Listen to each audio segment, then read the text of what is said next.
우리가 수요일 저녁 시간마다 요한계시록 말씀을 나누고 있습니다.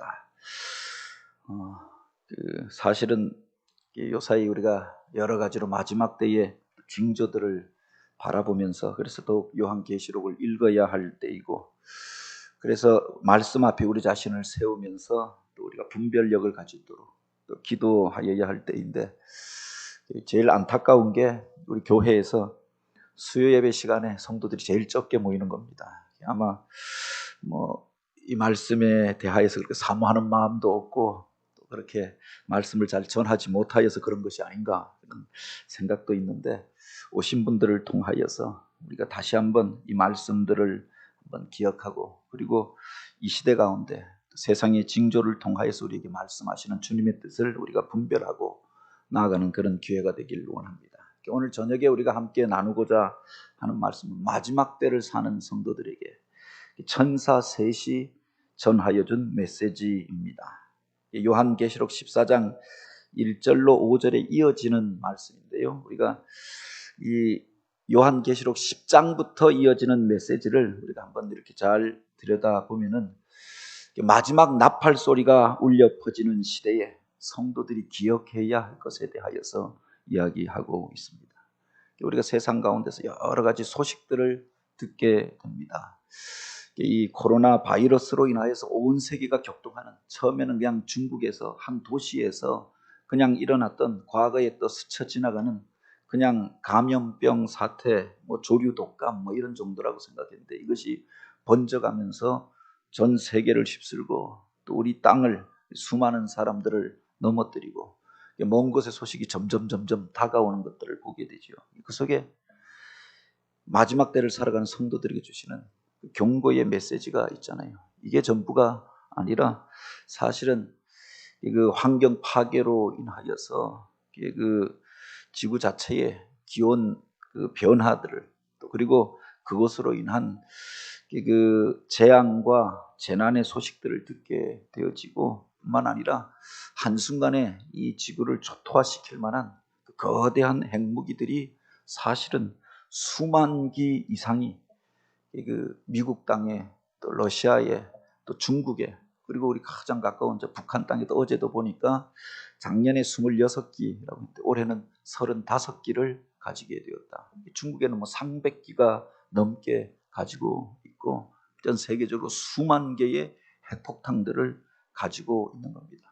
우리가 평화를 원하지만 우리들만의 노력만으로 되어지는 게 아니라 언제 어디서 누군가에 의해서 그 단추가 잘못 눌러지면 한순간에 그 재앙이 우리들 가운데, 평화롭던 땅이 한순간이 바뀌어지는 것 아닙니까?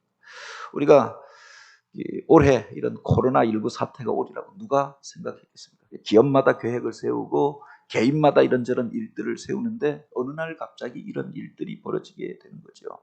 그 마지막 때에 성도들이 기억해야 할 것, 그래서 7 대접의 재앙이 쏟아지기 전에 마지막 나팔 소리가 울려 퍼질 때 기억해야 할 것에 대하여서 10장부터 11장, 12장, 13장, 14장에 이어서 이야기를 하고 있습니다. 특별히 요한계시록 13장에 보면 마지막 때에 일어날 영적 싸움과 그 시험에 대하여서 이야기합니다.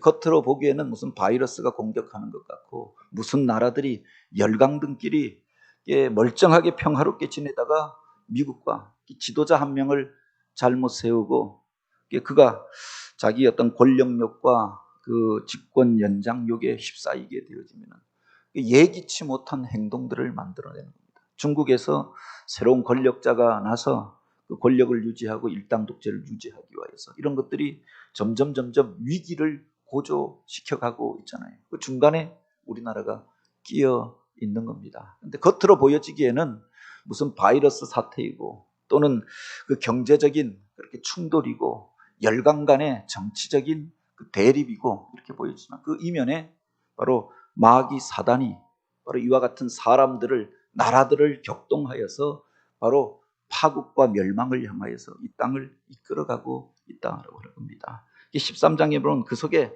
그 이면을 우리가 들여다볼 필요가 있는데, 바로 바다에서 올라온 그 첫 번째 짐승에 대하여서 이야기합니다. 열국 가운데서 한 짐승이 일어나게 된대. 그게 성경에 보면은 뭐 누구 이름을 이야기하는 것이 아니라 어느 나라를 지목하는 것이 아니라, 물론 그때에는 요한이 그 환상을 분명히 보았다고 할지라도 그가 미국이라고 하는 나라가 있는 줄 알았겠습니까? 러시아라고 하는 나라가 있는 줄 알았겠습니까?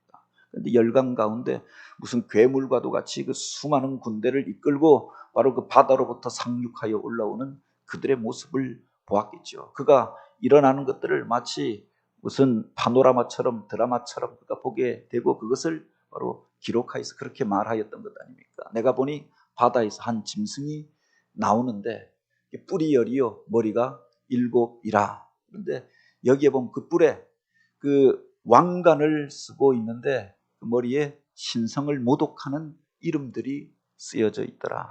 하나님에게 권위에 도전하는, 그리고 자기가 신이나 되는 것처럼, 자기가 이 세상의 역사를 주관하는 것처럼 그렇게 신성을 모독하는 이름을 가진 자가 열국으로부터 일어나게 될 것이다 라고 하였고, 그가 이제 일어나서 모든 사람들을 향하여서 권세를 부리니 바로 하나님의 생명책에 기록되지 아니한 자들, 그러니까 구원을 얻지 못한 그 많은 백성들이 그 앞에서 경배하더라. 마치 하나님을 경배하는 것처럼 그 짐승을, 그 권력자를 경배하게 되더라. 그가 보았던 환상이죠. 바로 마지막 때의 적 그리스도와 같은, 그리스도의 이름으로 세상을 구원할 자고 세상의 권세를 다 가지고 있는 것처럼 사람들 앞에 군림하는 한 자가 열국 가운데서 일어나게 될 것이고, 세상의 많은 사람들이 그를 쫓아가고 하나님을 섬기는 것처럼 그를 경배하는 것을 보았다라고 했습니다. 그게 전부가 아니라 그 땅으로부터 올라오는 그 백성들 가운데에서 일어나서 바로 이 첫 번째 올라온 짐승을 숭배하게 하는 두 번째 짐승이 나게 되는데, 그 모습은 양과 같고 두 뿔이 있고 용처럼 말을 하더라. 겉모습은 양과 같이 온유해 보이고 순해 보이고 천사처럼 보이는데 두 뿔을 가지고 있어서 정치적인 권력과 종교적인 권력을 그가 같이 움켜쥐고, 그런데 말하는 것을 보니까 그가 바로 그 양이 아니라 용과 같이 불을 내뿜고 사람을 격동시키고 거짓된 것들을 말하면서 사람들 가운데 전쟁과 파괴를 정당화시키는 그런 일들을 행하더라. 그가 바로 땅에 사는 자들로 처음 짐승, 앞에 적 그리스도같이 세상의 권세를 잡은 자들을 바로 경배하게 만들더라. 거짓 이론을 가지고 사람들을 미혹하여서, 그래서 세상의 권력자들을 숭배하게 하고 그들을 쫓아가게 만들더라. 종교의 이름으로 이와 같이 세상의 악한 권력을 쫓아가게 만드는 거짓 선지자들이 일어나게 될 것을 말하고, 그 짐승을 위하여 그가 우상을 만들라 하더라. 그 짐승은 앞에서 말하는 적그리스도를 말하는 거죠. 그 우상을 만들어 세우고 사람들로 그것을 쫓아가게 하더라라고 하는 겁니다. 그래서 그 두 번째 짐승은 보통 그 믿는 자들의 무리 안에서 믿는 자들을 미혹하는 거짓 선지자들을 일컫는 것으로 해석하지요. 그들을 통해서 수많은 사람들이 미혹을 받게 되어지고, 그때 바로 이 표를 가진 자들만 이 땅 가운데서 거하게 될 것이다. 매매를 하고 세상 가운데 살아가게 될 것이다. 그러면서 마치 은유적인 또 상징적인 이야기를 합니다. 지혜가 여기 있으니 총명한 자는 그 짐승의 수를 세어보라. 그것은 사람의 수니 그 수는 666이라. 이 표를 받은 자들만 세상에서 매매할 수 있고 거래할 수 있고 살아갈 수 있는 그때가 오게 될 것이다 라고 이야기하였습니다. 이 666표가 무엇인가? 지난주에 세 가지로 이야기했는데 당 시대로 해석할 수 있습니다. 그 시대에 요한이 계시록을 쓸 당시에 바로 그 권력을 가지고 있었던 로마의 황제, 그 이전에 믿는 자들을 학살하고 죽이고 그래서 박해하였던 네로가 죽고 그 이후에 이어서 다시금 네로와 같이 믿는 자들을 박해하던 도미티안이 일어났습니다. 그런데 그 666이라고 하는 표를 그때의 말로 해석해 보면은, 히브리 말로 해석해 보면은 네로라고 하는 말이 되어집니다. 네로 황제라고 하는, 네로 시저라고 하는 말이 되어진다고 하는 겁니다. 그리고 다른 말로 풀면은 로마의 라틴의 왕이라고 하는 말로도 풀려질 수가 있는 거죠. 666이라고 하는 게 그 글자 수를 조합해 보면 그렇게 나온다라고 하는 겁니다. 그 말 속에 당시의 권력자들을 향하여 사람들 가운데서 자기가 황제가 되어지고 자기가 신이라고 자기를 경배하게 하고 세상의 권력을 움켜쥐고 열국들을 다 다스리는 것 같으나 바로 그 표를 받아서 그 앞에 숭배하는 자들만 그곳에 거하게 하였는데 사실은 이게 사단의 표와 같고 그것을 쫓아가는 자들은 멸망하게 될 것이다. 경고하는 말로 해석할 수 있죠. 그런데 그것이 당 시대의 언어로만 우리가 해석할 수 없는 것이 바로 그 속에 요한 계시록은 장차 될 일에 대하여서 기록하고 있는 것 아닙니까? 오늘 우리 시대 가운데 바로 우리가 이 666표를 무엇이라고 해석해야 하느냐? 666이라고 하는 말은 인간의 수라고 하였습니다. 인간의 그 권력을 정당화하면서 인간이 만들어낸 인간의 편리를 위하여 세상 가운데에서 우리가 무슨 거래를 하고 또 그렇게 세상 가운데서 머물러 살기 위하여서 권력자들을 통하여서 우리가 받게 되어지는 어떤 표, 그것이 666표로 말할 수도 있을 것이다. 그래서 사람들이 이것이다 저것이다 라고 이야기할 수 있는데 그 내용을 우리가 잘 들여다보면은 바로 그것이 적 그리스도를 숭배하게 하고 그가 자기 권력을 통하여서 자기가 하나님의 이름을 그렇게 망령되 일컬으며 신성모독하는 이름을 가지고 사람들을 움켜잡기 위하여서 우리들 가운데 사람들 가운데 준 표, 그것을 받아야만 우리가 살 것 같고 그래서 결국은 그것이 세상의 물질과 세상의 권력 앞에 무릎 꿇게 하는 그 표를 가리켜 666표라고 말하는 거죠. 그것이 시대마다 해석이 조금 달라질 수 있을 것입니다. 단정적으로 무슨 표 받지 마라, 그리고 무슨 전자카드, 전자화폐 사용하지 마라, 우리가 그렇게 말할 성격이 아니라 그 전자화폐를 가지고 하나님 앞에 우리가 헌금을 드릴 수도 있고 선한 일들을 행할 수도 있겠죠. 그래서 그 속에 담겨진 내용이 무엇이냐, 그래서 우리가 영적인 분별력을 가지고 지켜보는 게 필요하지요. 그리고 이제 14장에 보면은 그러나 그때에 적 그리스도를 쫓아가고 그리고 거짓 선지자에게 미혹되어져서 많은 사람들이 이와 같이 바로 세상에 세워진 권력자들 앞에 무릎 꿇고 666표를 받고 그래서 하나님 신앙을 떠나고 멸망의 길로 치달아가는 그때 구원받을 사람들에 대하여서 이야기합니다. 내가 보니 어린 양이 시온산에 섰고 그와 함께 14만 4천이 서 있는데 그 이마에는 어린 양의 이름과 그 아버지의 이름을 쓴 것이 있더라.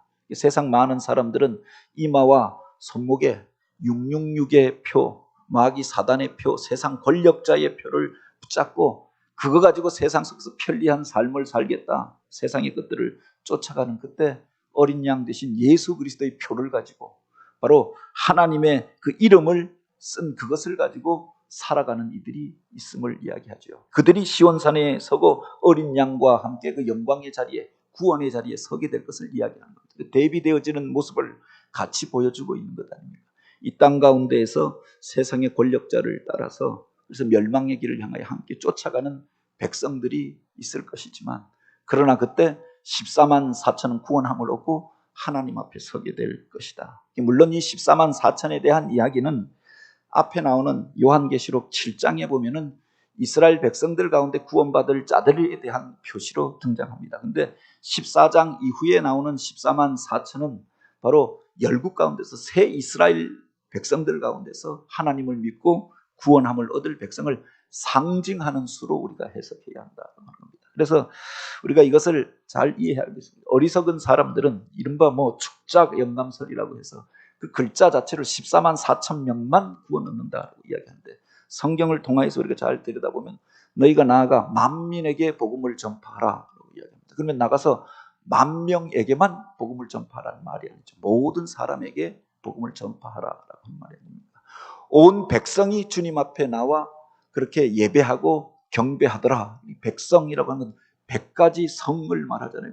100명의 집안 사람들만 나와서 구원함을 얻고 그 100을 넘어서는 사람들은 구원함을 얻지 못한다. 이게 아니라 바로 모든 집안, 모든 족속의 사람들이 하나님 앞에 나온다라고 하는 것을 말하는 거지요. 이것처럼 바로 14만 4천도 상징적인 수다라고 하는 겁니다. 12지파가 그 가운데에서 다시 구원함을 얻은 그 12,000명의 사람들을 더하고 곱한 숫자를 말하는 것 아닙니까? 이른바 만의 만수를 말하는 거죠. 하나님이 예비하신 구원함을 얻을 사람들을 이야기합니다. 이 14만 4천이 누구냐? 그래서 어디에 등록한 사람들, 이만희가 인정한 사람들, 여호와 증인에 들어간 가입한 사람들, 그게 아니라 그 뒤에 보면 바로 이 14만 4천 그때 구원함을 얻을 사람들에 대해서 분명하게 말하고 있는 것 아닙니까? 이들은 여자와 더불어 더럽히지 아니한 순결한 자라. 이게 바로 성경 안에서 음행하는 여자가 나옵니다. 사람을 변질시키고 유혹하여서 우상을 숭배하게 하는 그 거짓된 사상 가운데 물들지 아니하고 순수한 신앙을 지킨 사람들, 그리고 어린 양 대신 주님을 따르고 예수 그리스도 중심의 신앙생활을 하면서 그분을 쫓아가는 이들, 그리고 그 사람들 가운데서 그래서 예수 그리스도를 입술로 고백하여서 죄사함을 받고 속량함을 얻어서 처음 익은 열매가 된 사람들로 바로 그들이 하나님에게 속한 자요 어린 양에게 속한 자들이라. 그것이 그냥 입술로만 거짓으로만 외식하면서 예수 믿는다 이게 아니라 바로 그 입에 거짓이 없고 흠이 없이 거룩함을 쫓아서 하나님을 믿는 그 사람들을 가리켜서 14만 4천이 이제 그때 어린 양과 함께 시온산에 서게 될 것이고 하나님의 영광을 찬양하게 될 것이고 새 노래로 하나님을 향하여서 나아가게 될 것이다. 세상 속에서 우리가 부르고 듣던 그런 노래가 아니라 새 노래, 그 벅찬 감격 가운데서 하나님의 영광을 노래하며 나아가는 것을 보았다라고 했고 그 하늘에서 천사들이 나와서 그들을 영접하면서 많은 물소리와 같고 우레소리와 같고 검은고 소리와도 같은 그 노래로 바로 구원 얻은 성도들이 하나님을 찬양하고 천사들이 도우면서 함께 찬양하고 하나님을 예배하는 것 한번 생각해 보시기 바랍니다. 전 세계에 예수를 믿는 사람들이 구원함을 얻은 성도들이 지금은 이곳에 불과 한 30여 명 모여서 예배하는데 찬양할 때도 힘이 없고 기도할 때도 힘이 없잖아요. 그런데 전 세계에 바로 이와 같은 코로나 사태 가운데서도 또는 어느 나라는 박해하는 무리들도 있고 저 북녘 땅에서는 믿는 자들은 그래서 발각되어지면 수용소에 끌려간다고 하는데 그 속에서도 숨죽여 찬양하던 그들이 이제 주님께서 오실 그날 세상 가운데서 열방 가운데서 모여서 그렇게 하나님 앞에 같이 나와 찬양하게 될 것이다. 그것을 그 수많은 무리들을 바로 이 요한은 14만 4천이라고 말하였던 거죠. 요한계시록 7장에 보면 흰옷 입은 셀 수 없는 무리들이 바로 각 족속과 민족과 그렇게 방언 가운데서 나와 하나님을 찬양하더라. 그렇게 말하였습니다. 그 영광의 모습에 대하여서 14장 바로 1절에서부터 2절에 기록하고 있죠. 그리고 오늘 본문에 보면 이제 마지막 때를 살아가는 성도들에게 그 재앙의 마지막 재앙이 이 땅 가운데 임하기 전에 바로 그 천사들을 통하여 주시는 메시지가 기록되어져 있습니다. 그 앞에서 찬양하고 같이 하나님 앞에 영광 올려드리던 그 천사가 아니라 마지막 때의 성도들에게 하나님의 메시지를 전하는 천사들이 날아와서 너희가 이때에 이것을 반드시 기억하라. 마지막 때를 살아가는 성도들, 추수의 때를 살아가는 성도들, 바로 마지막 나팔 소리가 울려 퍼질 그때를 살아가는 성도들이 먼저 기억해야 할 것에 대하여서 이야기합니다. 그 첫 번째 천사가 전하여 주었던 메시지가 14장 6절에 기록되어져 있지요. 6절에 보면 같이 한번 읽어볼까요? 같이 읽습니다. 시작. 또 보니 다른 천사가 공중에 날아가는데 땅에 거주하는 자들 곧 모든 민족과 종족과 방언과 백성에게 전할 영원한 복음을 가졌더라. 마지막 때에 살아가는 성도들에게 전할 영원한 복음을 가지고 천사가 그들 가운데 그렇게 오는 것을 보게 되었다. 어떤 사람들 유대인들만 들어야 하는 것이 아니라 그렇게 말씀을 가르치는 목회자나 또 기름 부음 받은 장로들만이 아니라 모든 민족, 모든 종족, 그 방언과 여러 언어를 다 사용하는 모든 백성들이 바로 들어야 할 영원한 복음이 그 속에 담겨져 있더라. 그 복음이 무엇이냐? 그 뒤에 보면 7절에 그렇게 기록되어 있죠. 이는 그의 심판의 시간이 이르렀음이니 하늘과 땅과 바다와 물들의 근원을 만드신 이를 경배하라 하더라 라고 하였습니다. 그 앞에 보면은 너희가 그 하나님을 두려워하며 그에게 영광을 돌리라 라고 하였고, 바로 이 심판의 때가 다가왔으니 이 모든 것들을 만드시고 지으신 그 하나님을 예배하라 라고 하는 그 메시지를 전하였다. 여기에 우리 신앙의 근본이 담겨져 있지 않습니까? 마지막 때가 되어질수록, 물론 그 이전에 우리들이 긴장이 풀려서 실수할 수도 있고, 세상 살면서 엉뚱한 것들을 쫓아서 그렇게 빠져서 그것에 관심하면서 살 수도 있습니다. 그런데 마지막 때가 되어졌을 때 성도들이 기억해야 할 것이 있는데, 이 천지 만물을 만드신 분이 하나님이신 것을 알아서 오늘 우리가 그 심판의 때가 다가오고 있음을 알아 이 모든 것을 만드신 하나님 앞에 나아가 경배하고, 그리고 그 하나님을 두려워함으로 그 하나님 앞에 영광을 올려 드리는 것, 이게 바로 성도들의 삶이요, 그 속에 우리가 구원함을 얻는 복음이 담겨져 있다고 하는 겁니다. 세상에 엉뚱한 것 쫓아가는 것이 아니라 여기 있다 저기 있다, 그리스도가 여기 있다 또는 구원자가 저기 있다 그래서 쫓아가는 것이 아니라, 그가 놀라운 일들을 행한다, 기적을 행한다 그래서 따라가는 것이 아니라, 거짓 선지자들이 그 앞에 보면은 바로 땅에서부터 올라왔던 그 짐승이 표적을 행하니 용에게서부터 받은 권세를 가지고 사람을 미혹하더라라고 했습니다. 표적만 보고 기적만 보고 쫓아가다 보면은 오늘 우리가 거짓 선지자를 쫓아가고 용을 경배하는 자가 될 수도, 마귀 사단에게 속한 자가 될 수도 있는 거죠.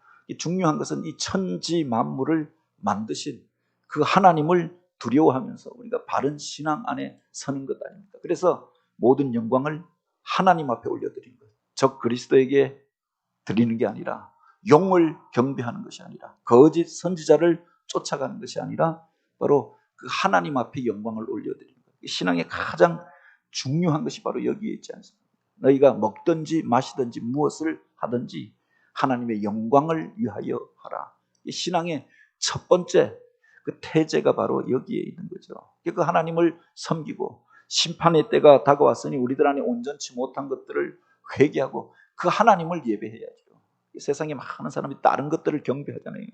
청년들이, 학생들이, 무슨 연예인들이 화려한 모습으로 포장을 하여서 그렇게 빛이 비추어지고 그렇게 그 모든 사람을 놀랄 만한 그런 퍼포먼스를 보이면서 등장합니다. 그 앞에서 열광하고 그를 신처럼 환호합니다. 그를 쫓아가는 것이 아니라, 놀라운 기적을 행하는 무슨 선지자가 있다, 놀라운 일들을 행하는 무슨 그런 지도자가 있다 그래서 그를 쫓아가는 것이 아니라 하나님을 섬기고 하나님을 예배, 우리의 예배를 받으실 만한 분은 하나님 한 분인 줄 믿으시기 바랍니다. 이거 첫 번째 천사가 바로 마지막 때를 사는 성도들에게 먼저 전했던 메시지가 바로 여기에 있었던 거죠. 적 그리스도가 일어나게 될 것이지만, 거짓 선지자들이 마지막 때 나타나게 될 것이지만, 많은 사람들이 그들을 쫓아가면서 그들이 주는 표를 받고 세상 가운데서 그것이 우리가 잘 살게 되는 것이냐, 오래 살게 되는 것이냐, 건강한 삶을 사는 것이냐, 그것을 붙잡으려고 할 그때 너희들은 바로 오직 하나님을 두려워하며 그분의 영광을 위하여 살고 그 하나님을 예배하는 자가 되라. 이 첫 번째 천사가 전하였던 메시지가 바로 여기에 있고, 마지막 때를 사는 성도들이 기억해야 할 메시지가 바로 여기에 있는 거죠. 그게 전부가 아니라 그 다음에 보면은 또 다른 천사가 일어나서 이와 같이 외쳤다라고 했습니다. 8절 말씀 우리 같이 읽어보겠습니다. 14장 8절 같이 읽습니다. 또 다른 천사 곧 둘째가 그 뒤를 따라 말하되 무너졌도다 무너졌도다 큰 성 바빌론이요 모든 나라에게 그의 음행으로 말미암아 진노의 포도주를 먹이던 자로다 하더라. 두 번째 천사가 일어나서 그들에게 외쳤던 메시지가 있었습니다. 여기에 보면 그가 말하되 무너졌도다 무너졌도다, 두 번에 걸쳐서 이 땅 가운데서 사람이 쌓아올린 거대한 성 바빌론이 무너짐에 대하여 선포합니다. 모든 나라들이 두려워하고 그래서 세상 나라를 심판하던 그 거대한 바빌론이 이제 진노의 포도주를 먹이면서 세상을 호령하던 그 나라가 무너지게 될 것이다. 그 놀라운 메시지를 전하였던 거죠. 이 바벨론이 무엇인가? 뒤에도 보면은 바벨론에 대한 이야기가 나오는데 이미 그때는 바벨론이라고 하는 나라가 무너진 이후였습니다. 바벨론이 의미하는 게 무엇일까? 그 속에 우리에게 주시는 메시지가 있지 않습니까? 세상에서 사람들이 의지하는 거대한 왕국, 제국, 그 나라, 도시 문명을 가리키는 상징어가 바벨론이었던 거죠. 그 이전에 바로 이스라엘 백성들이 이 바벨론에 멸망하고 포로로 끌려가서 그들이 영원히 세상을 다스릴 것처럼 생각되어졌습니다. 그 성의 크기에 대하여서 뭐 그렇게 이야기하죠. 높이가 20m가 넘고 우리 뭐 종탑까지 해야만 10m 될까요? 그런데 10에서 20m 되어지는 그 거대한 높은 성벽을 자랑하고 그 넓이가 그 6m에서 8m 되어지는 그 성의 폭이 그러했다라고 하죠. 그래서 견고한 성읍을 쌓아놓았는데 그 성읍이 유브라데 강변에 있었다고 합니다. 그래서 그 강을 건너서 그리고 이 견고한 성읍 20m가 넘는 그 성벽을 넘어서 그것을 그렇게 들어가야 이 바벨론 성을 무너뜨릴 수가 있는 거죠. 과거에 그 바벨론 제국이 세계를 호령하면서 이 견고한 성읍을 쌓고 이 바벨론 성은 결코 그 누구도 무너뜨릴 수 없다라고 이야기합니다. 물론 그때 그 바벨론 성은 창세기에 나오는 바벨탑을 의미하지는 않습니다. 그 바벨탑이 무너진 자리에 다시금 신바빌론이 일어나서 그 바벨탑에 버금가는 그 거대한 성읍을 쌓고 세상의 어떤 나라도 우리들을 침노할 수 없다. 세계를 호령하면서 그곳에서 바벨론 황제가 스스로의 권력을 자랑하지 않았습니까? 그런데 바로 이 바벨론도 오늘날 무너지게 되어졌던 거죠. 성경에 보면은 바로 그 다니엘서에 바로 그 이사야서에 이 이야기가 기록되어져 있는 겁니다. 이사야가 포로로 끌려가는 백성들 가운데 너희가 죄악으로 인하여서 멸망하게 될 것이고 그곳에 가게 될 것이지만 결국 그 성도 무너지게 되리라라고 하고 바로 그 이사야서 45장에 보면 그 이름까지 분명하게 이야기합니다. 그때 그 강물이 마르게 될 것이고 그리고 동방으로부터 일어난 그 고레스라고 하는 이가 일어나서 바로 이 성읍을 무너뜨리리라. 그러니까 너희가 바벨론에 끌려가서 그들에게 포로가 되어졌다고 낙심하지 말고 절망하지 말고 하나님께서 바로 너희들을 구원하실 날이 이르게 되리니 바로 그들을 섬기고 그들을 쫓아가지 말고 하나님 신앙을 지키고 회개하고 바로 그날을 준비하라. 포로로 끌려가는 백성들에게 이사야가 이 말을 선포하였습니다. 그 두루마기들을 가지고 그 두루마리를 가지고 포로 되어졌던 사람들이 나중에 읽게 되어지잖아요. 그 포로로 끌려갔던 사람 중에 하나가 다니엘이 아닙니까? 그가 그 두루마리를 읽다가 바빌론의 총리까지 올랐던 그가 읽다가 보니까 그날이 다가오고 있음을 깨닫게 됩니다. 70년이 못 되어 너희가 그곳에서 돌아오게 되리라. 연수를 계산해 보니까 그날이 다가오고 있었던 겁니다. 올해가 6.25 전쟁 70주년인가요? 그렇게 되어진다고 하는데 남북이 완전히 분단된 지가 얼마나 될까? 사실은 그 이전까지는 6.25 전쟁 전까지는 왔다 갔다 했잖아요. 근데 이 전쟁을 통해서 완전히 적대적인 권력이 들어서 그 앞에 이제 철조망이 메어지고 그 지뢰밭이 매설되어지면서 완전히 분단되어지게 되었잖아요. 근데 이것이 우리는 영원할 것이라고 생각하고 그 북쪽에 있는 권력이 또 남쪽에 있는 이런 체제가 우리가 영원할 것이라고 생각합니다. 그런데 바로 당시에 이스라엘 백성들이 70년이 다 되어져 가거든요. 그곳에서 고위 관리에까지 올라갔습니다. 그런데 다니엘이 성경을 읽다가 보니까 그 나라가 무너지게 될 것이다 라고 하는 말을 듣게 되죠. 예레미야서를 통해서 확인하고 이사야서에 나오는 예언들을 보게 되어졌던 겁니다. 그가 이제 이 나라와 이 제국에 충성할 것이 아니다라고 하는 것을 깨닫고 그 날을 준비하기 시작하였던 것 아닙니까? 그래서 하나님 앞에 엎드려서 바로 하나님의 뜻을 구하고 내가 무엇을 선택하고 어떻게 해야 합니까? 기도하게 되잖아요.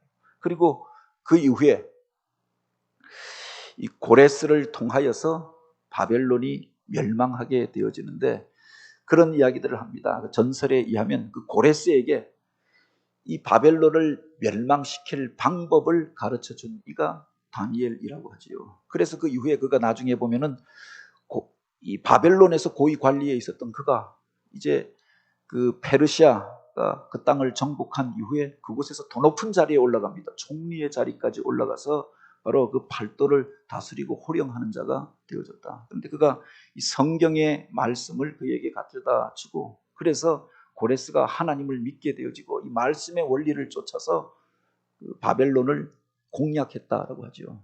도저히 어느 나라도 이 바벨론을 이길 수가 없었고 그 성을 함락시킬 수 없었습니다. 그런데 여기에 보면 그 물이 마르게 될 것이고 그때 바벨론이 무너지게 될 것이고 그리고 그 고레스를 통하여서 그 백성들이 자기의 땅으로 예루살렘으로 돌아가게 되리라 했던 거죠. 그 물을 마르게 하면 되겠다라고 생각했던 겁니다. 유브라데 강변에 그렇게 견고한 성읍이 있으니까 그 성을 점령하려고 하면 강을 건너가서 그 성벽을 올라가서 넘어가야 그 성을 무너뜨릴 수가 있잖아요.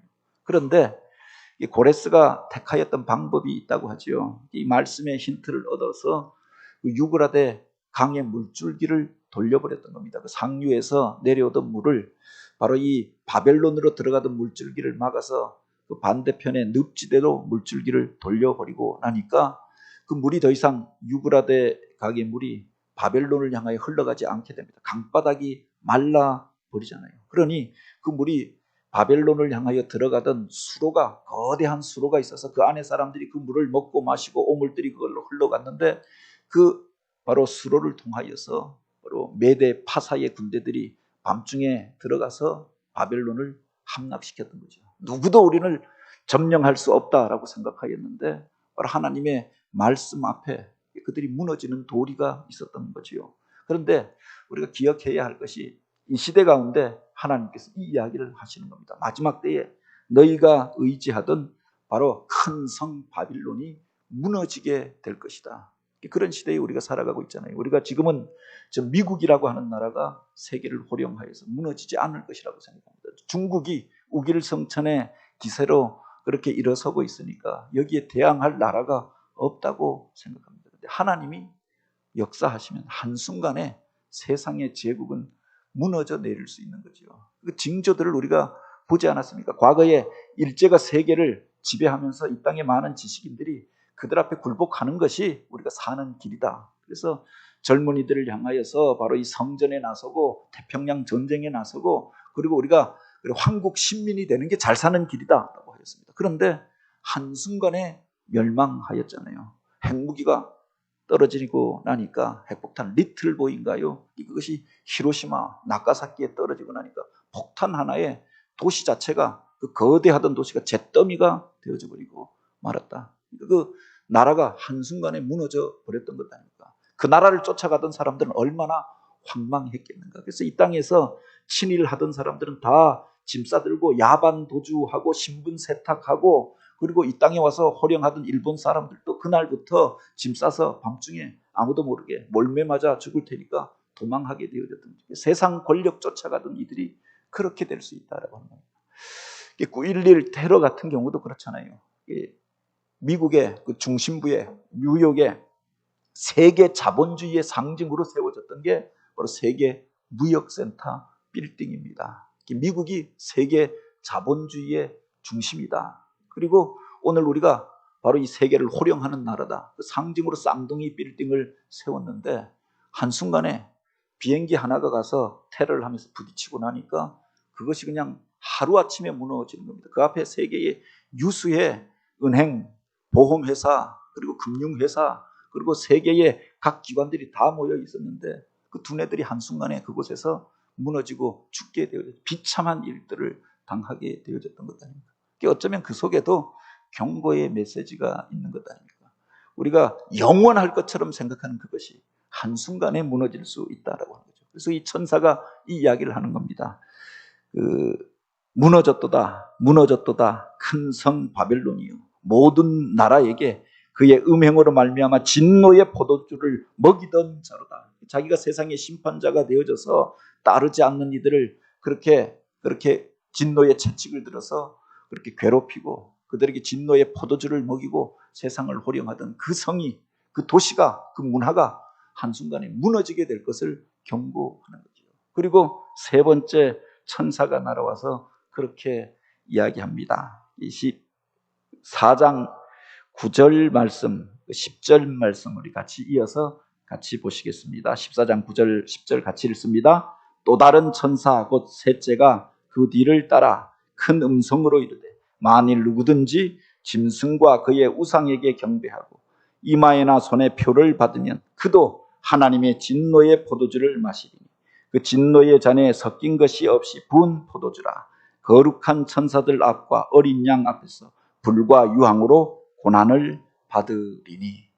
세 번째 천사가 날아와서 경고의 메시지를 주었던 것이 바로 여기에 있죠. 그때 이 짐승과 앞에서 나오는 바다에서 올라온 짐승 적 그리스도와 거짓 선지자를 통하여서 바로 그 짐승의 표를 받고 우상 앞에 절하였던 자들, 그들이 하나님의 진노의 포도주를 마시게 될 것이다. 그런데 그 진노의 포도주라고 표현하면서 그 잔에 섞인 것이 없으니라고 이야기합니다. 근데 우리가 물론 포도주는 어떤 경우에 사람을 취하게 하고 감미로운 맛도 있고 그래서 사람들이 좋아하고 마시기도 합니다. 그런데 진노의 포도주라고 하는 것은 그 술을 먹고 머리가 깨어질 것 같고 사람이 구토를 하게 되어지고 오히려 고통을 겪게 되어지는 것 아닙니까? 그래서 그 잔 안에 섞인 것이 없는 것이라고 이야기하였습니다. 보통은 사실은 희석하여서 그 무슨 진액이 있으면 거기에다 물을 타고 그래서 여러 가지를 섞어서 우리가 마시기에 적당한 것들로 마시잖아요. 그런데 그 진액 그것 자체를 마시면은 오늘 우리가 몸이 견딜 수가 없는 것 아닌가, 통증을 느끼게 되는 거죠. 어느 분이 매실액을 선물로 주셨는데 매실액이 얼마나 귀한 겁니까? 오랫동안 다리고 졸여서 만든 건데 그것 자체를 그냥 컵에다가 따라서 마실 수 있는 것인가 하고 먹었더니 속에서 그냥 올라오는 겁니다.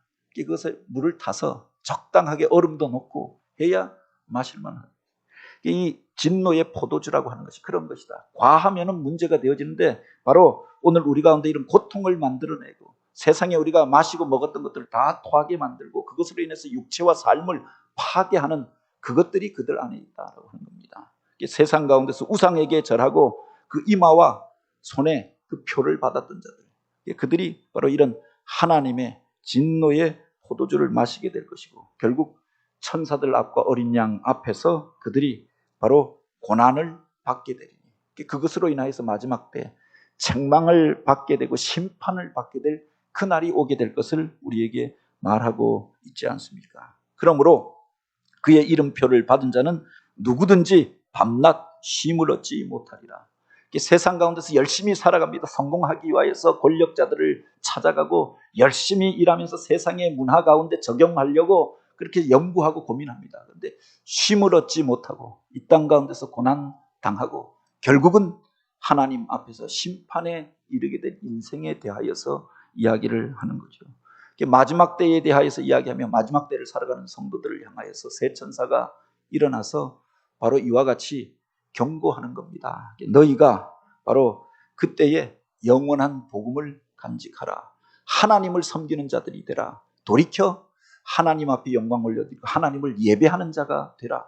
뿐만 아니라 너희가 그때 세상의 것, 세상의 나라, 세상의 문화를 쫓아가 그 성이 멸망할 때, 바빌론이 멸망할 때 너희도 멸망하게 될 줄 알라. 그리고 그 앞에 그 표를 쫓아 행하고 우상 앞에 절하던 자들이 그것이 재앙거리가 되고 진노의 포도주가 되고 고난을 당하게 될 것을 이야기하지요.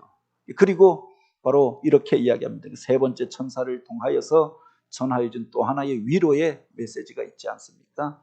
바로 14장 11절에 보면 성도들의 인내가 여기 있으니 그들은 하나님의 계명과 예수에 대한 믿음을 지키는 자니라.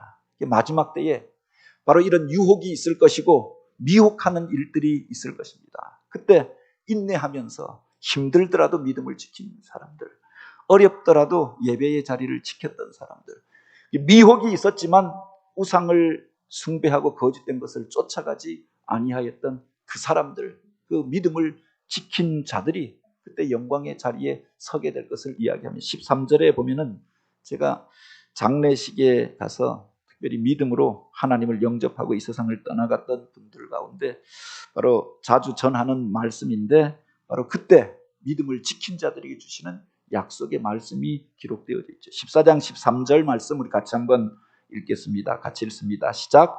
또 내가 들으니 하늘에서 음성이 나서 이르되 기록하라. 지금 이후로 주 안에서 죽은 자들은 복이 있도다 하시매 성령이 이르시되 그러하다 그들이 수고를 그치고 쉬리니 이는 그들의 행한 일이 따름이라 하시더라. 아멘. 마지막 때에 물론 살다가 육신이 다하여서 이 세상을 떠나갈 수도 있고 믿음을 지키다가 고난당하고 또 죽을 수도 있지요. 그러나 바로 지금 이후로 주 안에서 죽은 자들은 복이 있다. 참으로 복된 삶이 무엇인가에 대하여서 이야기하고 있지 않습니까? 세상의 모든 수고를 쉬고 이제 그치고 하나님 앞에서 쉬게 되리니 그들이 이 땅 가운데에서 하나님 앞에 행하였던 일, 믿음을 지키면서 그렇게 영적 싸움에서 승리하였던 것, 그것을 하나님이 기억하시고 영원한 안식의 자리에 거하게 하시고 영광의 자리에 거하게 하실 것이다. 세상의 다른 종교에서는 장례식 자리에서 다 통곡하고 울고 그렇게 찬송하고 노래하는 경우가 없는데 성도들은 찬송하고 노래하잖아요. 그렇게 찬송하는 이유가 바로 여기에 있지 않습니까? 세상에 많은 유혹이 있었는데 그분이 그 유혹 가운데 그 시험 가운데 어려운 중에서도 믿음을 지키고 하나님 앞에 이제 믿는 자로 성도의 복된 죽음을 당하였으니 세상의 수고를 쉬고 이제 주님 품에서 안식하게 되지 않겠습니까? 영생을 얻고 영원한 천국 가운데 거하게 되지 않겠습니까? 하나님께서 우리 주님께서 두 팔을 벌리고 그를 영접하고 환영해 주지 않겠습니까? 먼저 간 성도들이 그리고 천사들이 찬송가를 부르며 하나님의 영광으로 그를 맞이하고 또 그렇게 환영해 주지 않겠습니까? 그것들을 우리가 바라볼 때 바로 그 장래의 자리 가운데서 찬송하게 되어지는 거죠. 이것을 우리가 기억하라라고 합니다. 마지막 때에 육신이 조금 더 사는 것 가지고 노심초사하는 게 아니라 돈 조금 더 많이 벌고 또 그것을 잃어버렸다고 낙심하고 갈등하는 것이 아니라 세상 가운데서 힘 있는 사람들, 권력 가진 사람들 앞에 그래서 비굴하게 사는 인생이 아니라 믿음을 지키고 바로 인내하며 우리에게 맡겨진 그 사명 감당하는 그들이 영원한 복을 받게 될 줄 믿으시기 바랍니다. 마지막에 나오는 이 이야기는 두 천사, 또 다른 천사들의 이야기가 있는데 바로 그때 마지막에 추수의 때에 우리 주님께서 이제 낫을 들고 알곡들을 거두러 오시기 위하여 그 위에 좌정하고 있는 모습을 기록합니다. 반면에 이 세상 가운데에서 전락한 쭉쟁이와 같이 되어져 있던 그들은 바로 불 가운데 던짐을 당하고 심판을 당하고 멸망에 이르게 될 것을 경고하는 말씀이 같이 기록되어져 있는 거죠. 그 추수의 때가 되어졌다. 그 추수의 때가 다가왔다. 포도가 이제 다 익었다. 그러니 낫을 들고 가서 이것들을 베라. 다른 천사들이 와서 그렇게 세상을 향하여 그때가 다가오고 있음을 외치고 있었고 우리 주님께서 그 알곡을 거두기 위하여 이 땅 가운데 오시는데 낫을 들고 그 알곡을 거두기 위하여 오시는 모습을 기록하고 있죠. 그때 오늘 우리가 믿음의 성도로 알곡 성도로 주님 앞에 서게 되어지고 구원함을 얻고 그래서 주 안에서 영원한 안식을 누리며 주님 앞에 바로 이와 같이 기쁨으로 당당하게 찬양하며 나아갈 수 있는 성도들 그런 교회가 되어지길 주님의 이름으로 축복합니다.